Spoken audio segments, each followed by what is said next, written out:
Thank you so much for the opportunity to speak with you today. If you're not familiar with it, the American Jewish Committee supports Jewish people and democracy in the United States and worldwide, and is the oldest human relations organization in the United States, beginning in 1906. AJC operates 25 offices in the United States and 13 around the world. My name is Sue Stolov, and I am a volunteer with AJC. My career is as a reporter and news director for 15 years or so, covering the Capitol for TV stations in different parts of the country. And I actually think I may have been the first woman to run for director at large at RTNDA, which is what it was called then. I'm going to be doing this presentation today with Alan Ronkin, the regional director of the Washington, D.C. office of the American Jewish Committee.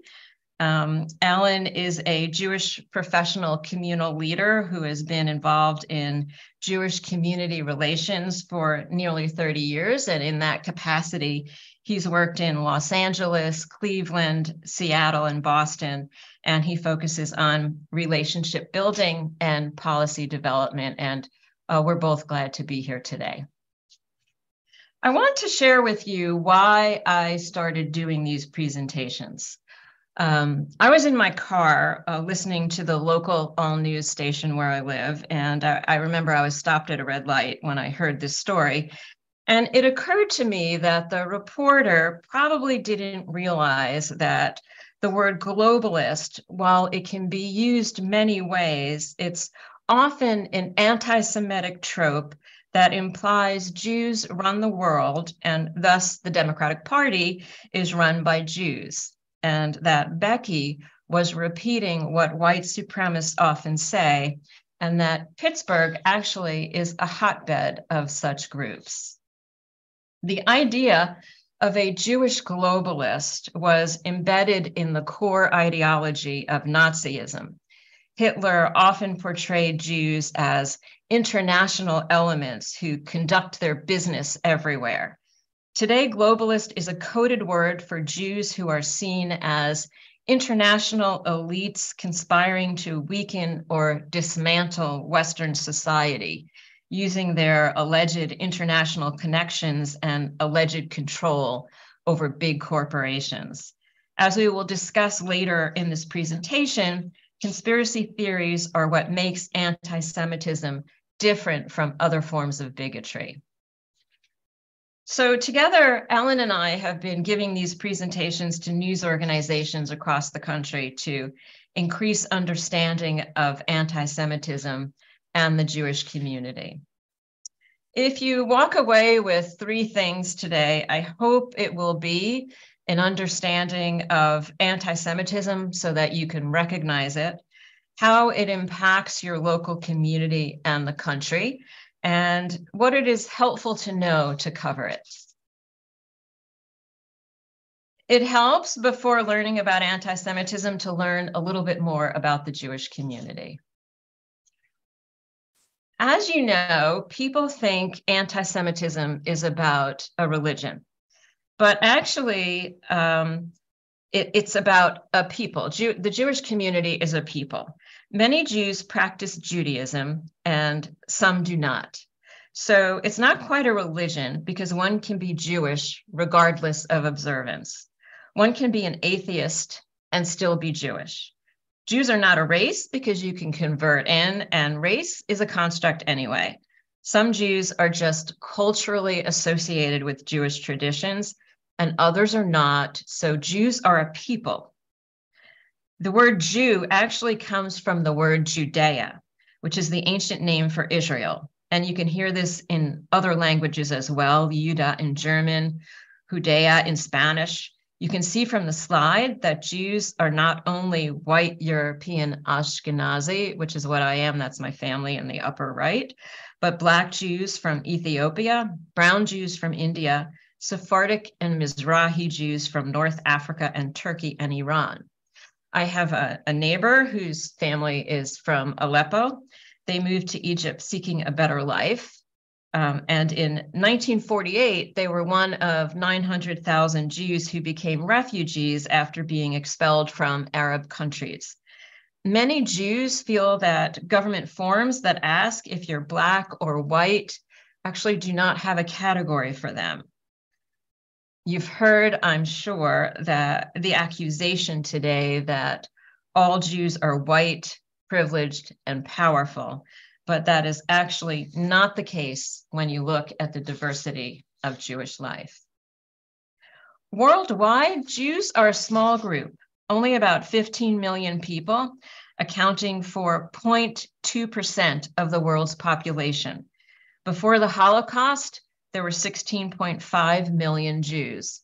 Most demographers will say we have still not reached pre-Holocaust levels 75 years later.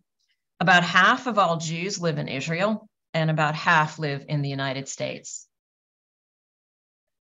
6 million Jews live in the United States, and about 1 in 7 are Jews of color.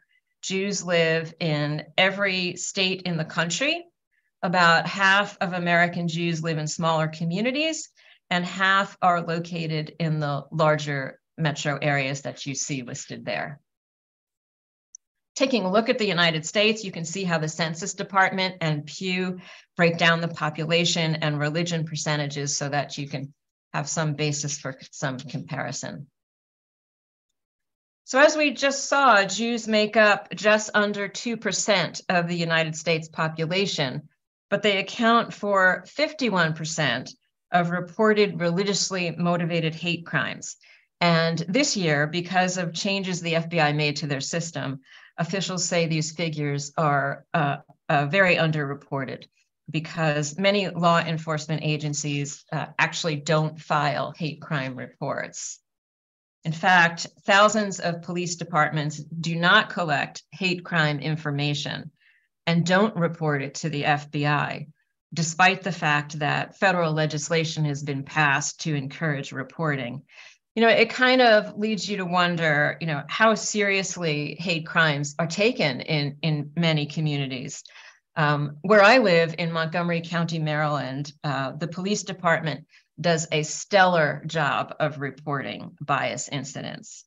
And they produce a bias crime report annually. But just over the Potomac from us in Fairfax, Virginia, they produce such a report only once every 3 years, which is really not helpful for purposes of government and community leaders to study trends and developing policy to prevent some of these crimes and incidents. It's really important to have a definition because if you don't know the definition, you really can't fight it. Anti-Semitism has been around for thousands of years, and there are many, many, many definitions of anti-Semitism, and people come up with new ones every day. What does it mean? What is a Semite? Does it have a hyphen? Does it not have a hyphen?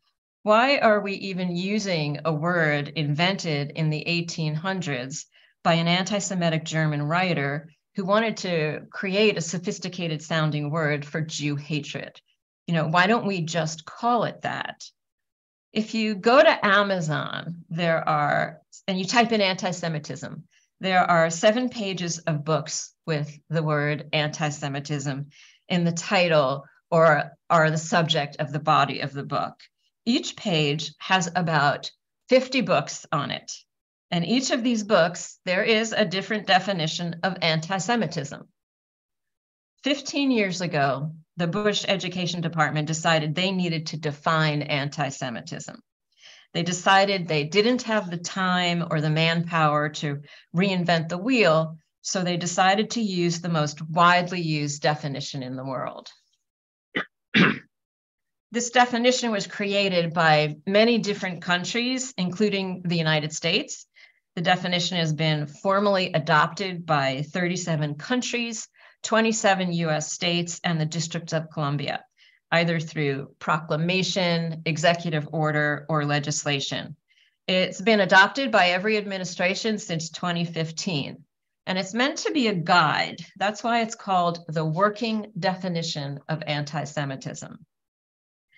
Along with the definition, there are 11 examples of how anti-Semitism might appear today. Anti-Semitism generally appears in 4 different categories: as hatred towards Jews, stereotypes and scapegoating, Holocaust denial and Holocaust comparisons, and inappropriately invoking Israel, such as treating it differently as other countries are treated. Anti-Semitism is different than other forms of bigotry. It portrays Jews as both scum of the earth or in control of the earth. It comes from the left.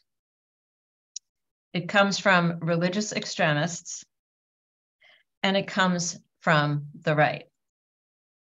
It is most often presented as a conspiracy theory, like at the Unite the Right rally in Charlottesville, where the marchers chanted, "Jews will not replace us." That replacement theory promotes the idea that Jews are behind USA immigration policies, which allow immigrants into the country, and these immigrants then take our white jobs. At 3,000 years old, anti-Semitism is one of the oldest hatreds. Deicide, the charge that Jews bear eternal responsibility for the death of Jesus Christ, was and still is one of the biggest sources of anti-Semitism. Even though it's been formally rejected by the Catholic Church and the Protestant churches, anti-Semites continue to use this charge, that Jews killed Jesus, to justify anti-Jewish hatred. Anti-Semitism, of course, exists around the world, and it exists in the United States even at the time of the American Revolution. Early laws created by many states prevented Jews from voting or running for office. This book, The Protocols of the Meetings of the Learned Elders of Zion, has done the most to disseminate the tropes of Jewish conspiracy theories to control the world. First published in the 1800s and easily available today, it's a fictional story about Jewish leaders conspiring to dominate the world. In the 1920s, the Protocols formed the basis for a series of articles titled The International Jew that were disseminated for 91 straight days by Henry Ford in the nationally distributed Dearborn Independent. About this time in the United States, Jews continued to be widely discriminated against. Many careers were closed to them. Many neighborhoods had covenants to keep Jews out. Many universities only accepted a token number of Jews. Signs like the one on the left were common. As you know, a Gentile is someone who's not Jewish. You may have heard of a travel book called the Green Book, written to tell Black travelers where it was safe to stay in the South. It was modeled after this book, The Jewish Vacation Guide, first published in 1913 to tell Jews the vacation areas that allowed them to participate. A present-day racist and anti-Semitic book that was widely read by the insurrectionists, in fact, this scene is right out of the book, calls for the violent overthrow of the government because whites are tired of being subject to, quote, the Jew. And it calls for the death of all Jews and non-whites. And this, again, is also readily available online. So the question is, how is rising anti-Semitism affecting the Jewish communities where you live and work? We're going to refer several times to an annual survey that American Jewish Committee does that was conducted by the same company that does surveys for the Washington Post and CNN, among others. Now, it's a unique survey because it surveys American Jews and the general public about their experiences and perceptions of anti-Semitism. It is the only survey of its kind. And we learned that 41% of American Jews feel less secure than a year ago. It's a 10% increase over the previous year. In addition, 40%, nearly 40% of American Jews have changed their behavior at least once, avoiding one of these 3 behaviors. They avoid places out of fear, Jewish places particularly, not openly identifying as Jewish in person or online. If you look deeper at the first one, the immediate assumption is that we're talking about Orthodox Jews. But actually, the 23% number is all Jews combined. And oddly, the number is higher, 30%, for conservative and Reform Jews. Now, since most conservative and Reform Jews do not wear the kippah, the yarmulke, the skull cap in public, you might speculate that the increase is perhaps of things like women not wearing a Jewish star necklace in public. So 23% of American Jews said that their institutions, their synagogues, their buildings, etc., have been targeted by anti-Semitism over the past 5 years. And you can see whether it's threats or graffiti and actual physical anti-Semitic attacks, the numbers are quite shocking and quite horrible. In fact, 1 in 4, 25% of American Jews report having been the target of anti-Semitism over the past year. Now, here's where the survey comparisons get very interesting. As you can see, American Jews are listed here in red, and the general public is in yellow, and both agree that anti-Semitism is a problem. And as you can see on the first line, however, there is a much greater difference between American Jews and the general public about whether or not anti-Semitism has increased. And we're going to talk more about why that is. We know from the survey that young people are the hardest hit by anti-Semitism, and it's changing their behavior, most notably not openly identifying as Jewish. Of those who have been the target of or seen anti-Semitism online, it has made, today's anti-Semitism has made 1 out of every 4 feel physically unsafe. We don't survey children, but we know from monitoring news coverage that anti-Semitic incidents are occurring in classrooms as young as elementary school. What does it mean to see your friend draw a swastika on the desk when you're in middle school? When I was in 8th grade and the student wrote the swastika on the desk next to me in history class, the first thing that came to my mind was just feeling very, very isolated, and as if he had absolutely no care or understanding what it would feel like to be a Jewish student sitting in that class ready to learn and to see such a hateful symbol in what's supposed to be a safe environment. So when I talked to this young woman, I asked her, can I use some of her interview in the presentations that I do? And she said, sure, but she said, please don't use my name and don't identify the school that I go to now, because she doesn't want to be outed on campus as being Jewish. She doesn't want to be outed online as being Jewish out of fear. We don't have any data as to whether the kids who draw the swastikas in middle school continue with similar activity in college, but we do know it has the same impact.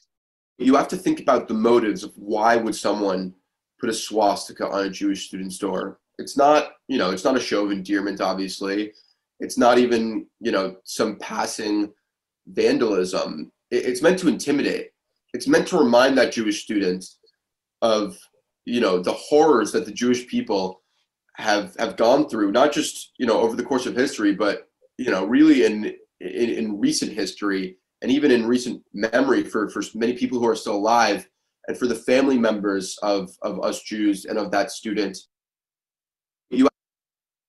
I recently heard a police officer say, this is a swastika that was painted on a bathroom wall in a middle school. And the police officer said, it's a swastika. Many people have normalized this occurrence, even Jews, but it sounds different to say it's a noose, but the meaning is the same. I've also heard police say, they're just kids, it's just a prank. And, we don't know what's going on in their homes. Some of the kids are having problems. Yes, that's true, but why is the swastika the default? That's the question that we have to ask. In the past 3.5 years, there have been a number of violent and deadly attacks against Jews all over the country. The ones listed here you've likely heard of, But also in roughly the same time period, Jews have been the targets of more than 20 violent extremist plots. All were thankfully stopped by federal officials or local police. So you can ask the same question. We asked just in the previous slide about kids. If you look at the stories, like look at the one of the man who attacked a Hanukkah party in Muncie, New York. All of these stories that covered that include the sentence that the man had mental problems. When you get to that sentence in the story, it serves to sort of negate the action. But you have to ask, he was coherent enough to figure out how to take public transportation from one suburb of New York City to another suburb of New York and show up exactly at the time of a Hanukkah party with a machete. So why is the default for someone with mental problems to attack Jews? When we have these conversations, we're often asked, and it's often the first question, about Israel. What is the difference between anti-Zionism and anti-Semitism?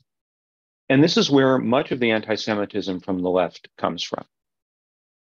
So when does anti-Israel rhetoric slide into anti-Semitism? I want to be very clear. We are not talking about criticism of a particular action or policy of the Israeli government.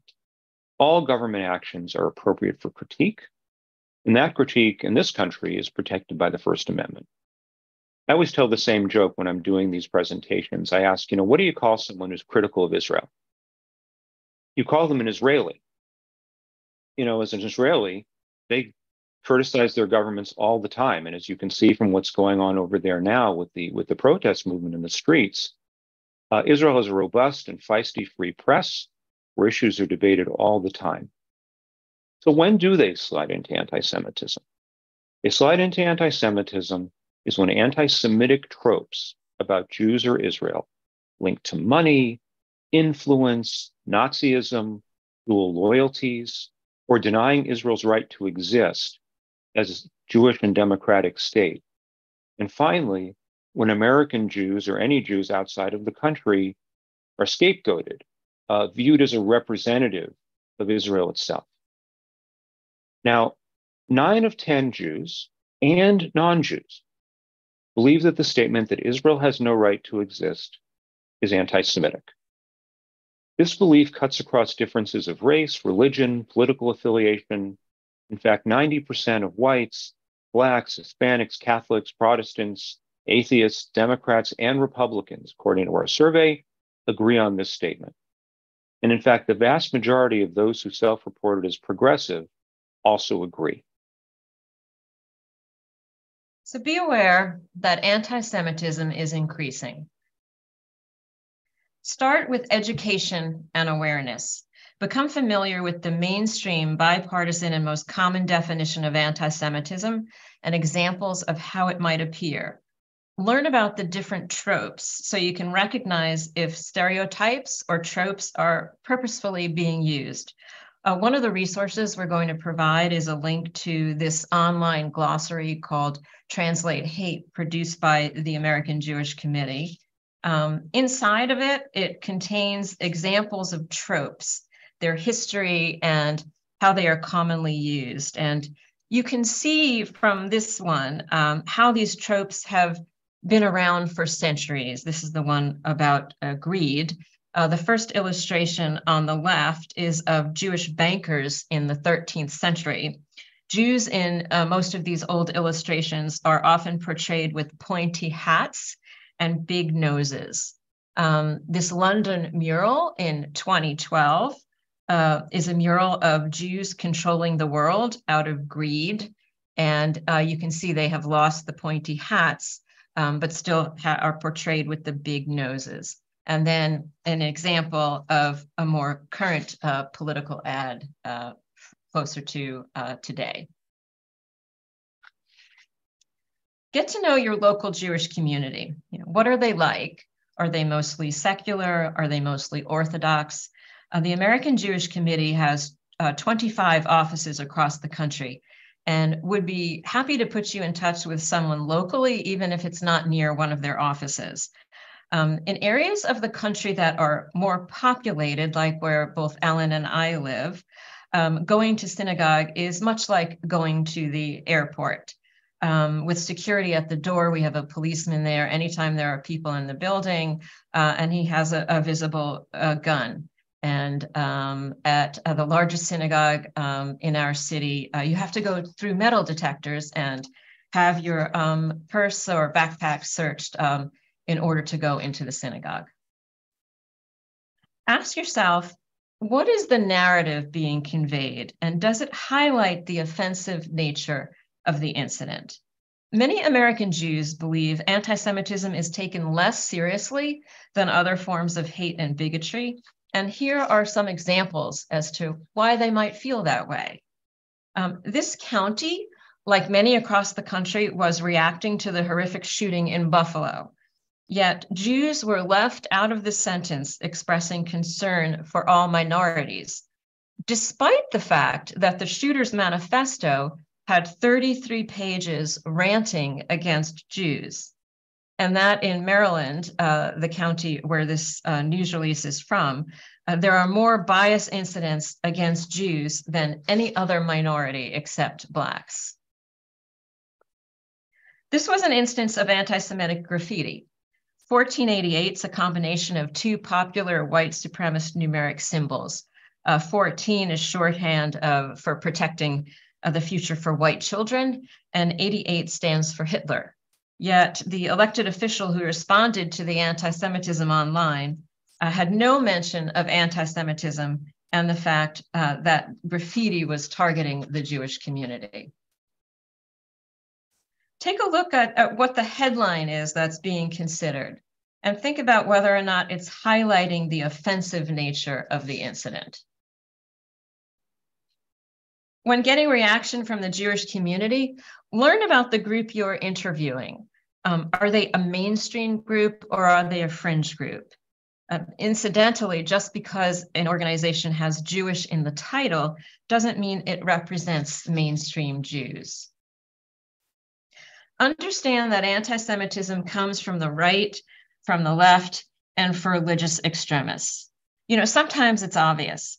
Sometimes it's not, and there really is not one picture or soundbite that tells the story at first glance. Because at first glance, this commonly seen poster seems to tell the story of demonstrators against Israel. The slogan calls for the establishment of a state of Palestine from the Jordan River to the Mediterranean Sea. Well, in the middle of that is the country of Israel. So what it's calling for is erasing the state of Israel and its people. Everyone has the right to self-determination, Jews and Palestinians. The poster is also a rallying cry for terrorist groups and their sympathizers, from the Popular Front for the Liberation of Palestine to Hamas, which called for Israel's destruction in its original governing charter, starting way back in 1988. Without that knowledge, you really don't know how to interpret this poster.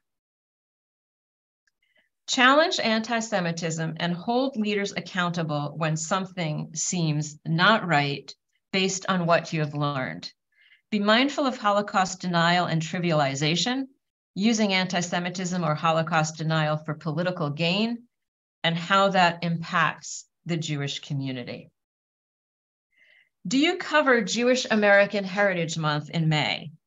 Our data shows that if an individual knows someone who is Jewish or knows a few facts about the Holocaust, they are more likely to think anti-Semitism is a problem.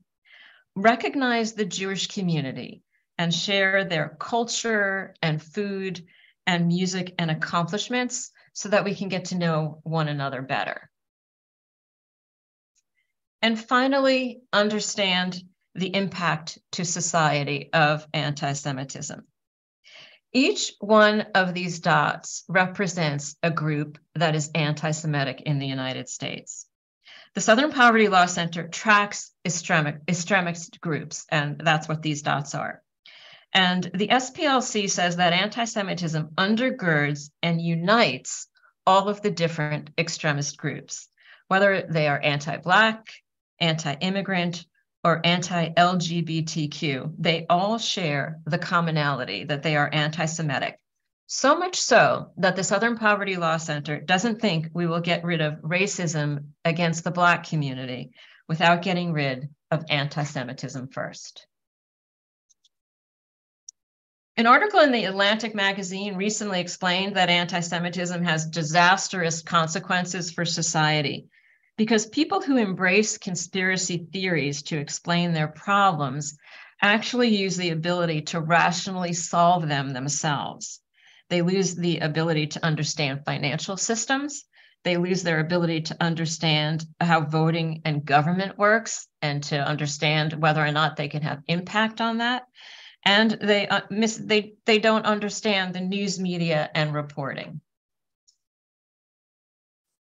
Attacks on the Jewish community often have long-term effects on feelings of security of many beyond the target, including neighbors, other minorities, and those of other faiths. Anti-Semitism is a societal problem.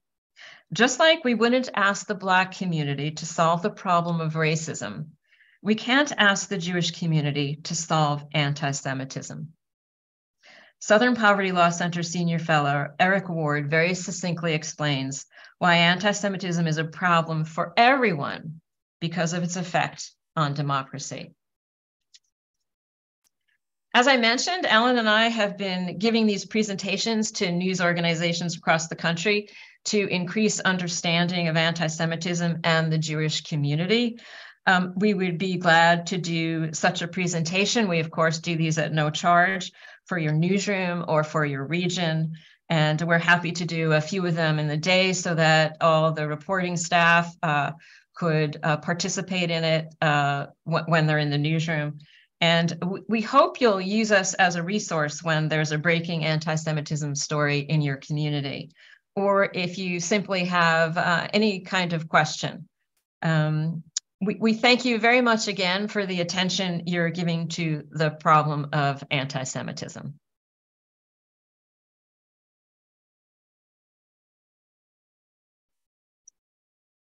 So how did we do?